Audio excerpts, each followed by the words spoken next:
In this lesson, you'll learn how to use Xcode to create a simple single view application and how to test it on the iPhone emulator. When you launch Xcode, you'll see this screen. And from here on the welcome screen, you can say create a new Xcode project. Once you select this, the workbench will start up and you'll see this dialog that allows you to pick different types of applications, including master detail, sprite kit games, tabbed applications, and more. But for this exercise, you're going to create a single view application. You'll be asked to give your app a name and then your organization and your company name. You'll also be asked where do you want to keep the app. And I'm just going to put it on the desktop for now, but in a real app you'd likely add it somewhere else like a source directory. And as well, you might keep the source in a controlled repository like Git. You can see here that Xcode 5 includes Git integration to make that easy for you. When I click create, the test app will complete and the Xcode will load with the general tab where I can see the settings of my app preloaded. Let me just resize the window so we can see it in the recording area. Now, if you're familiar with C++, Java, or C development, this file will be immediately familiar to you, the main function. It's the startup function for the entire app, and main becomes your entry point. In Objective-C, your files are .m and your header files are .h. It looks very similar to C++ or C itself, but except, of course, the file extension being .m or .h. If I select main.m, now we can see that my entry point is my main function, and this just runs and returns an application, a UI application main object. This UI application main object is built in Objective-C Cocoa, and it is initialized using the arguments that are passed to it, but much more importantly, it's initialized using this class, the TV NetNavi App Delegate class. The TV NetNavi App Delegate class was built for us by the wizard, and as its name suggests, it is a delegate, meaning that functionality has been delegated to it from the main. So let's take a look at it.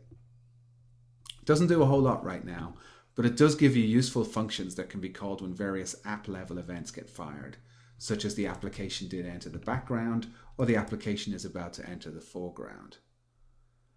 But how does the application actually run and where does the user interface come from? Well, the key to that is in this storyboard called main.storyboard, and this defines the user interface. But how do we know to run the main.storyboard?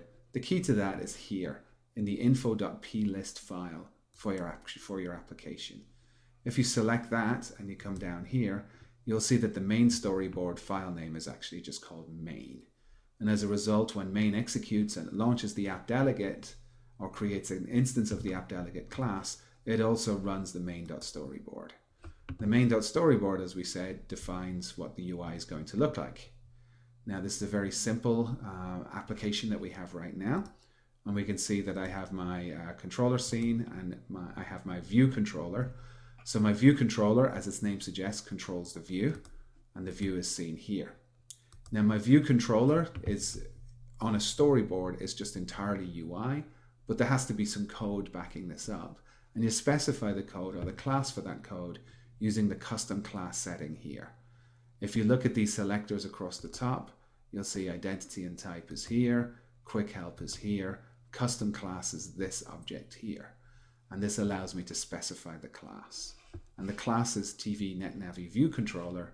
So if I come over here and I see TV NetNavi View Controller.m, here is effectively the code behind this view. So this is the code that will execute with the view, and also where I can store things such as event handlers for the view.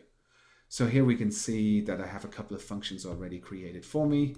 View did load, as the name suggests, will execute once the view loads, and did receive memory warning will execute when the iOS tells my app or tells my view that memory is running low, so I can dispose of any resources that can be recreated so that I can control my memory and, of course, my battery life a little bit better. So let's create a very simple UI for this. Now, there's two ways you could do the UI. Number one is you can draw using the storyboard editor like this and the tools that are on here. Or number two, and we're going to do it for now just to keep things simple, is to actually write code for the UI itself. So the code that I'm going to write is, first of all, I'm just going to add a label, and the label in Objective-C is, and in Cocoa is just called a UILabel class. So I'm going to create a UILabel and call it starLabel1. Now we see that I got a little bit of an error here. What do I get? Whoops. Yep. You'll see that I got a little bit of an error here because I tried to declare my label inside the interface of the protocol. That's the wrong place to do it. So what I should do is I should put it here as part of my implementation. So now or after my implementation. So now I've declared my UILabel label1. And when my view loads, what I want to do is create an instance of label1. So I'm just going to say label1 equals, and you do that using UILabel alloc. So just allocate a new UILabel, and I can pass it parameters such as init with frame. And init with frame takes a rectangle, and the rectangle defines the drawing rectangle for this label. And I define my rectangle with the cgRectMake function. And as we can see, that takes x, y, width, and height parameters. So I'm going to say 20 by 100. At 20, 100, and I'm going to make it 280 by 40 pixels. Something like that. So my label has now been created. My label has been defined. I can add some text to it. I can say label1.text equals, you prefix in Objective-C, you prefix strings with an @ symbol like this. I'll say hello world, something like that. But the last thing I need to do, of course, is to add my label to the view. So right now what I'm editing is the view controller, and we'll see if I go back to the storyboard, the view controller has a view within it. So as I write my code, what I should do is say something like self. That's referring to the view controller, but it has a view. So I can say self.view, and I'll add a subview to that. All controls themselves are views. So you treat the label as a view itself, and I'll just say add label1 to my actual view. And now the label will be added to my view. So if I run the application, I should see a label saying hello world. Now I can run the application on the iOS simulator, and the iOS simulator actually does include an iOS7 shell. So if I run this, we'll see that it's going to compile, and the emulator will launch, and we should see my application running with the label in a moment. And there it is. So we can see that the application has run, the label is rendered, and it's also using the iPhone 7 or iOS 7 look and feel. And as you can see, the emulator uses this extensively. So if I were to just browse around the emulator, for example, looking at the Photos app, we can see that we have the same look and feel throughout the system. So let's think about what should we do next with this application. Like right now, all the application is doing is rendering a static label. So let's think about adding a simple piece of interactivity with the user so that if they push a button that the label can change. So how do we do this? How do we do a button? And most importantly, how do we write code that responds to user input? So very, very straightforward, and we can do that next. So just as the label is implemented using the UILabel class, a button is implemented using the UIButton class. So I'm just going to create a UIButton and call it button1. And now that I've created an instance of the button class, I have to create a specific one. So I have to initialize it. So I'm going to say button1, and button1 is a UI button. And I can use the button with type to create an instance of the class, and I'm going to say button type rounded rect. Now, if you've done any iPhone development before iOS 7, you will be very familiar with the rounded rect type, which is the default button in iOS 7. And indeed, if we look at the designer here, we can see this is what it looks like. And any iOS buttons that you've seen that look like this, that have the rectangle with rounded edges, hence the name, this is the default button style. Of course, in iOS 7, the buttons don't look like this. The buttons are just going to look like text. They're not going to have a border. They're not going to have that embossed look and feel.